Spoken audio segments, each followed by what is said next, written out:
Yes. Good morning, everybody.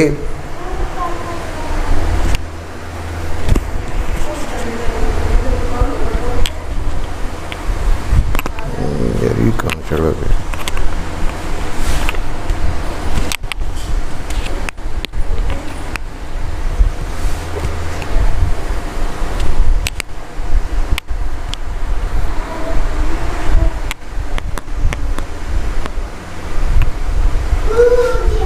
दोस्तों नमस्कार,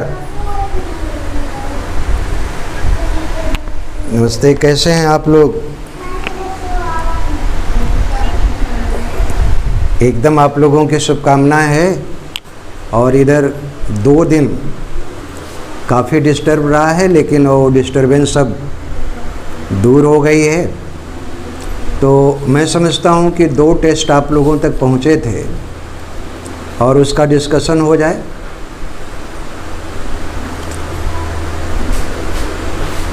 आप लोगों ने क्वेश्चन के ऑप्शन ढूंढ ही लिए होंगे, और अगर नहीं ढूंढे हैं तो मेरे साथ जो है करेक्ट ऑप्शन कर लिया जाए। पहला टेस्ट था test on satire and drama, और दूसरा टेस्ट था test on history of drama. अभी ड्रामा के ऊपर 3 टेस्ट और होंगे, जिसमें कि यूनिवर्सिटी विट्स और एलिजाबेथन थिएटर के ऊपर 3 टेस्ट होने हैं। तो पहला क्वेश्चन लेते हैं, who is called the father of satire? Aristophanes, बिल्कुल सही आपने कहा। और जहाँ तक ऑप्शन ए, बी और डी की बात है, पर्सियस और पैकेवियस ये कॉमेडियन थे, ग्रीक कॉमेडियन, और एक्किलस ये ग्रीक ट्रेजेडियन था। Satura lanx means, actually satura lanx is Greek word. नहीं जी, सैट्यूरा लैंक कहते हैं अनपॉलिश्ड वर्स को। ऑप्शन ए करेक्ट है, अनपॉलिश्ड वर्स। वास्तव में जो अंग्रेजी में सैटायर है वो ग्रीक भाषा का सैट्यूरा लैंक है, और सैट्यूरा लैंक की लिटरल मीनिंग होती है अनपॉलिश्ड वर्स। ब्लैंक वर्स की बात अगर की जाए तो ये इटालियन भाषा से लिया गया है, जिसको वर्सिसियोल्टी कहा जाता है, और फ्रेंच में इसी को वर्स लीबर कहा जाता है। इंग्लिश में ब्लैंक वर्स है। तो सैट्यूरा लैंक का मतलब होता है unpolished verse. Question third, the aim of satire is? Satire का उद्देश्य क्या होता है? The aim of satire is always reformative. Option A है the aim of satire is never destructive. Obsessive और नेगेटिव ये तीनों ऑप्शन गलत हैं। Option A the aim of satire is reformative. Question 4, who is called the father of satire in English literature? अंग्रेजी, जी हाँ, William लॉन्गलैंड। और उसकी पहली रचना है Piers Plowman, vision of William concerning Piers Plowman. ये इंग्लिश लिटरेचर की पहली सैटिरिकल रचना है। तो father of English satire in English literature is William Langland. Question 5 है, during which period satire reached its zenith in English literature? अंग्रेजी साहित्य में सैटायर अपनी बुलंदी पर कब पहुंचा था, किस दौर में? जी हाँ, बिल्कुल सही है, रेस्टोरेशन पीरियड में। Dryden's Absalom and Achitophel is a type of social satire. जी हाँ, बिल्कुल एकदम सही है, पॉलिटिकल सैटायर है। और बैकग्राउंड के बारे में चर्चा हम लोग कर चुके हैं। ड्राइडन रोट मैकफ्लेक्नो अगेंस्ट, ड्राइडन का मैकफ्लेक्नो ये पर्सनल सैटायर है।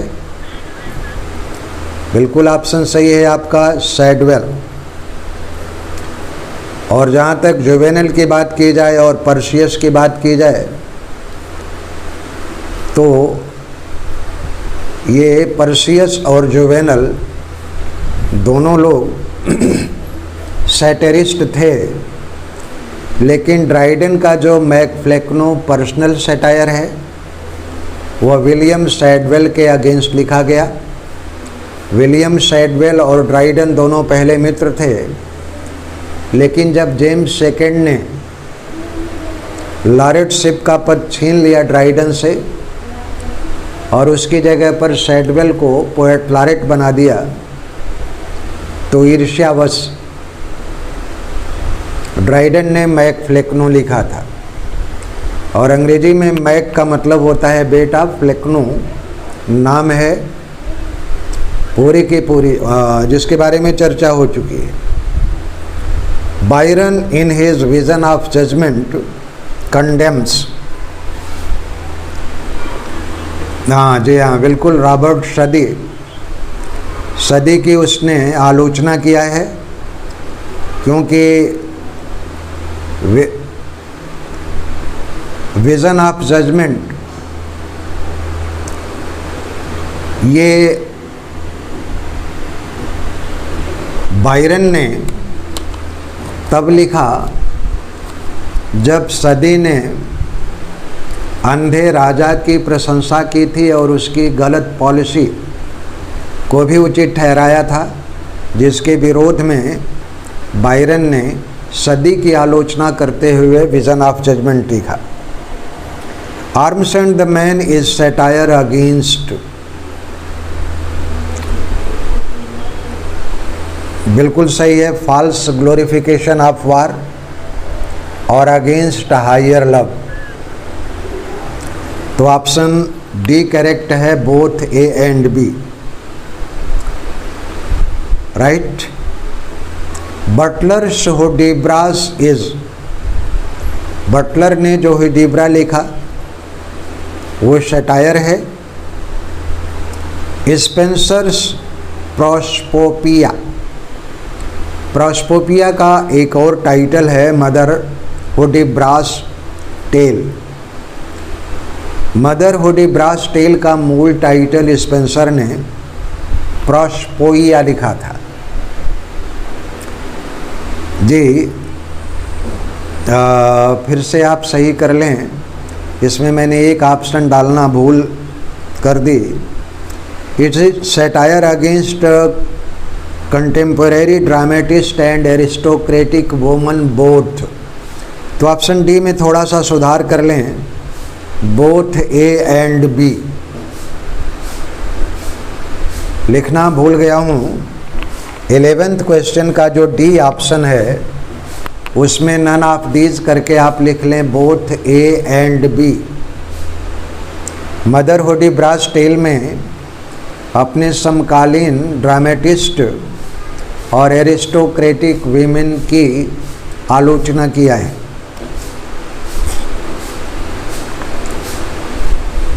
अगला क्वेश्चन लेते हैं, क्वेश्चन 12th।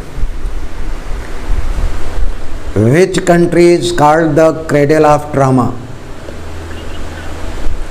बिल्कुल, Greek is called the cradle of drama. Who are called fathers of Greek tragedy? Greek tragedy के फादर आप ऑप्शन ए सोफोक्लिस, यूरिपिडिस और एक्विलस। जहाँ तक एरिस्टोफेन और पर्सियस की बात है, ये लोग सैटिरिस्ट थे। सेनेका और एरिस्टोफेन सैटिरिस्ट है। सेनेका के बारे में बता चुका हूँ कि पहले जो ग्रीक ट्रेजेडी लिखी जाती थी, जिसकी शुरुआत सोफोक्लीज, यूरिपिडिस और एकिलस ने किया था, वो पहले 2 या 3 एक्ट से ज़्यादा के नहीं लिखे जाते थे और उसका एक्ट का सब डिवीज़न भी नहीं होता था। तो वास्तव में ग्रीक ट्रेजेडी को 5 एक्ट में बांटने का पहली बार काम किया था सेनेका ने, और उसने ये भी कहा था कि प्रत्येक एक्ट का सब डिवीज़न होना चाहिए, और उसी के नाम पर उस सब डिवीज़न का नाम सीन पड़ा। क्या? क्वेश्चन 14 है, ट्रेजेडी सिंपली मीन्ट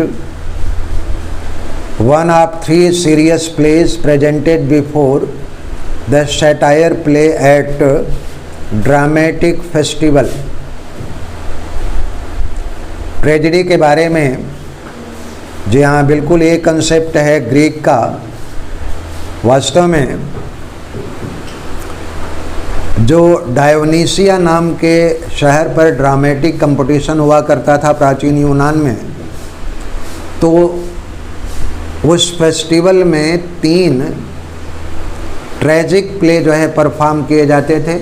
लेकिन उस ट्रेजिक प्ले के परफॉर्मेंस से पहले एक सैटिरिकल प्ले परफॉर्म किया जाता था, और इसीलिए ट्रेजेडी के बारे में शुरू में ये मान्यता हो गई थी, लोक प्रचलित मान्यता, कि 1 of 3 serious plays presented before satire play at dramatic festival. थोड़ा सा मैं अपने स्टेटमेंट में सुधार कर कि 3 पहले ट्रेजिक प्ले परफॉर्म किए जाते थे और बाद में एक सैटिरिकल प्ले परफॉर्म किया जाता था। और अरस्तु ने जैसा कि कहा भी ट्रेजेडी में पेरिपीशिया, और इसी को कैथारसिस का मतलब होता है रेचन। क्योंकि 3 ट्रेजिक प्ले जब परफॉर्म कर लिए जाते थे तो ऑडियंस के दिमाग में एक टेंस सिचुएशन पैदा हो जाती थी, और उसको परगेट करने के लिए, बाहर निकालने के लिए एक सैटिरिकल प्ले आखिर में परफॉर्म किया जाता था। क्वेश्चन 15 है, in European countries drama was born out of जी बिल्कुल लिटर्जीज। बहुत अच्छा लगा, आप लोगों ने प्रयास किया। और हिस्ट्री ऑफ ड्रामा के ऊपर चर्चा कर लेते हैं। दूसरा उस टेस्ट पेपर है, Plautus and Terence are called fathers of, yes, fathers of Greek comedy. Question second है, which of following is oldest surviving play which won the prize at dramatic competition held in city Dionysia in 472 BC।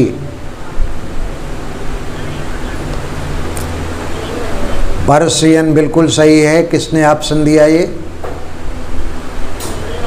Nalini ने। Thank you Nalini. लगता है कि history of ancient drama तुमने पढ़ रखा है मुझसे। अच्छा। तो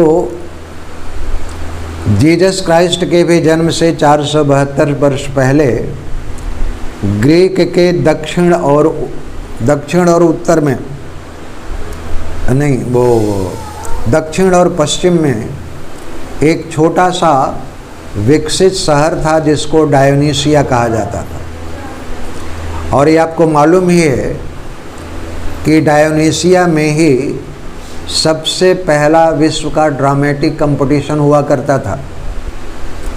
तो उस ड्रामेटिक कंपटीशन में कुल 11 प्ले का चयन किया जाता था। फिर से ध्यान से सुन लें, कुल 11 प्ले का चयन किया जाता था और सब के सब ट्रेजेडीज़ हुआ करती थी। उनमें से जो बेस्ट ट्रेजेडी होती थी उसके राइटर को और उसके परफॉर्मर्स को प्राइज़ दिया जाता था। तो 472 BC में जो शुरुआत हुई थी ड्रामेटिक फेस्टिवल का डायनीशिया में, उसमें पहला इनाम मिला था द पर्शियन ड्रामा को। दूसरा ड्रामा था ये 471 में फीबस।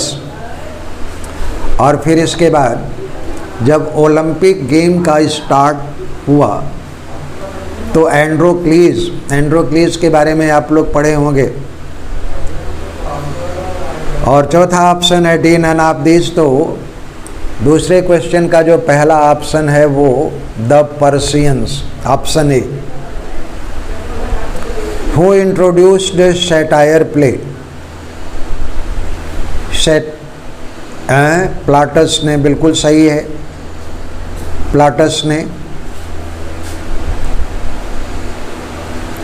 और वैसे तो टेरेंस भी लिखता था, मेनांडर भी लिखता था और लूसियस एक्कियस भी लिखता था। ये चार के चारों सैटरिस्ट हैं, लेकिन पहली बार सैटायर प्ले को इंट्रोड्यूस करने वाला है प्लाटस। ठीक है, अब ये चारों ऑप्शन मैंने एक साथ दिए हैं, सब के सब सैटरिस्ट हैं। टेरेंस, मेनांडर और लूसियस एक्कियस, ये सब के सब जो है सैटरिस्ट हैं, लेकिन पहली बार सैटायर प्ले को इंट्रोड्यूस करने वाला है प्लाटस। अगला क्वेश्चन लेते हैं, कॉलोकियम पोएटेरम। कॉलोकियम पोएटेरम was formed in Rome, which was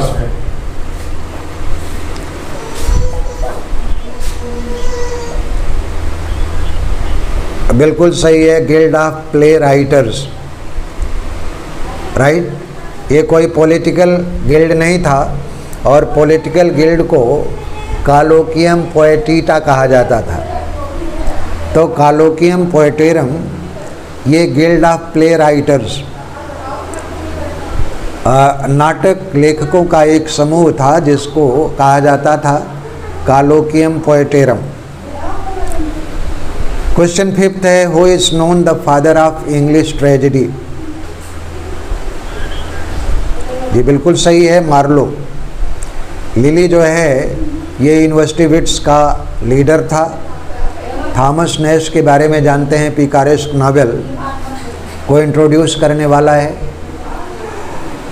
question 6 लिया जाए कि the vogue of morality play emerged during. Morality play जी ऑप्शन ए है 1400। 14वीं सदी में मॉरलिटी प्ले पूरे यूरोपियन कंट्री में परफॉर्म किए जाते थे। क्वेश्चन 7 है, Which of the following is first recorded play performed in? थोड़ा सा आप इसमें सही कर लें, ये 1190 की जगह पर 1110 कर लें।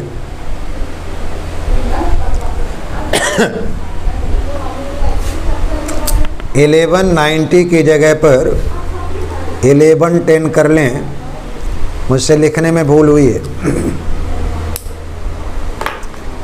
Which of the following is the first recorded play performed in 1110 at Dunstable? वो कौन सा नाटक था जो 1110 में ल्यूडस डी सेंटा कैथरीना,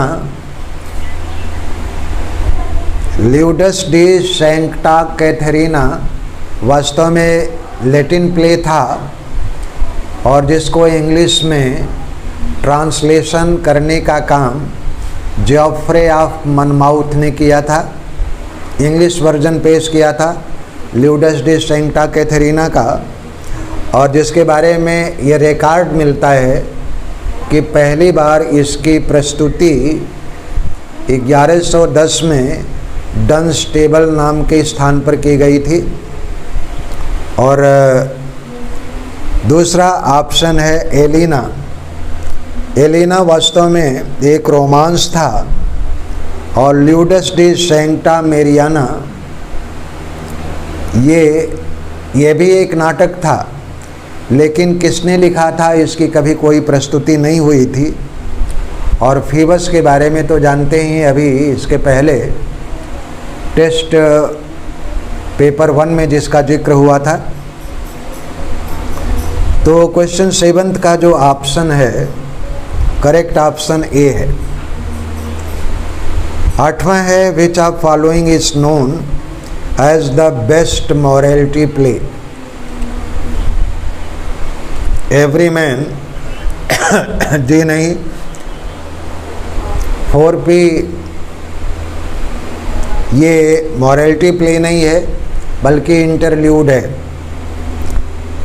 और मॉरलिटी प्ले अगर देखा जाए तो तीनों हैं, कैसल ऑफ परसिवरेंस, पेशेंस और एवरीमैन। ये तीनों के तीनों मॉरलिटी प्ले हैं। लेकिन प्रश्न ये है कि सबसे बेस्ट, सर्वोत्तम मॉरलिटी प्ले कौन सा है, तो वह है एवरीमैन। और एवरीमैन किसने लिखा इसके बारे में आज तक पता नहीं है, अननोन है।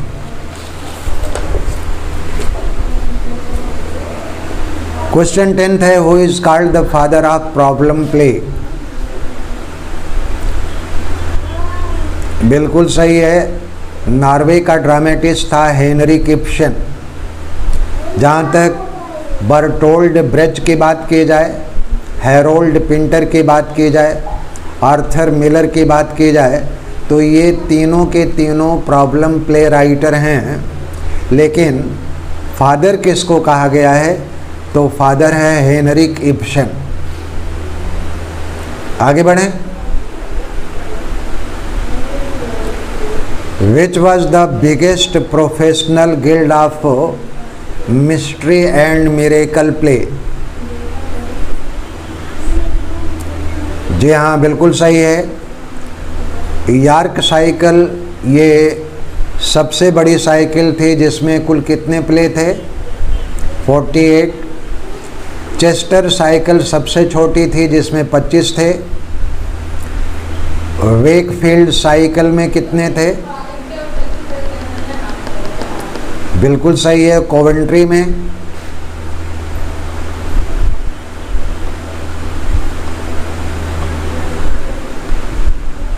बोलिए। चलिए, मैंने कहा कि रटिए मत, बस एक नज़र देखते रहिएगा, और आप रटेंगे तो एकदम तय मानिए भूल जाएंगे।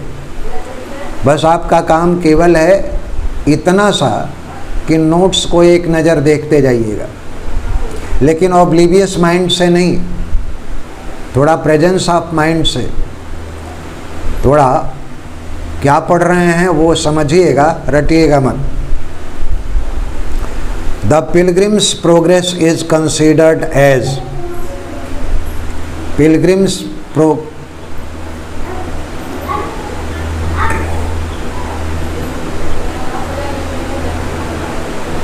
देखिए, पिलग्रिम्स प्रोग्रेस दोनों है, मॉरलिटी प्ले भी है, और द ग्रेटेस्ट एलेगरी, फिर से सुन लें, द ग्रेटेस्ट एलेगरी वैसे 4 अंग्रेजी साहित्य की सबसे बड़ी एलेगरी मानी गई हैं, जिनमें पिलग्रिम्स प्रोग्रेस का सबसे पहला नाम आता है।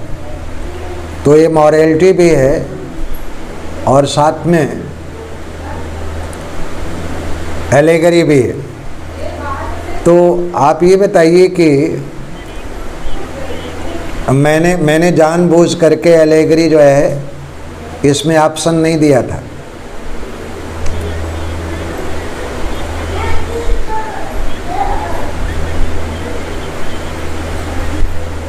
चलिए, क्वेश्चन 30 है, the play of weather is. बिल्कुल सही है, इंटरल्यूड है। अहोवा जॉन हेवुड।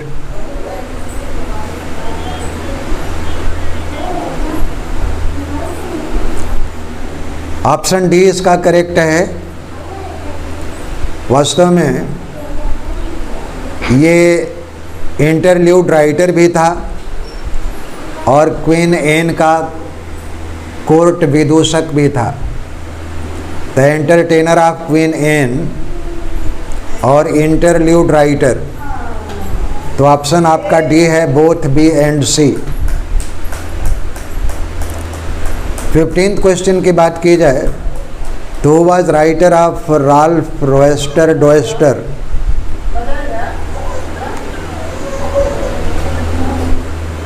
बिल्कुल सही है, निकोलस उदाल। और ये पहली कॉमेडी भी मानी गई है। इंग्लिश लिटरेचर की फर्स्ट कॉमेडी मानी गई है राल्फ रोएस्टर डोएस्टर। तो ये क्वेश्चन दोनों पेपर डिस्कस हो गए और करीब 1 घंटे में आपको एक और क्वेश्चन पेपर मिलेगा लैंग्वेज पर। लेकिन कल संडे है, क्लास होगी। 2 दिन का जो व्यवधान था वो करीब करीब समाप्त हो गया है। फिर भी आप लोगों को कुछ न कुछ मटेरियल मिलते रहे हैं। तो आज इतना ही मित्रों, और कल फिर हम लोग मिलते हैं। In between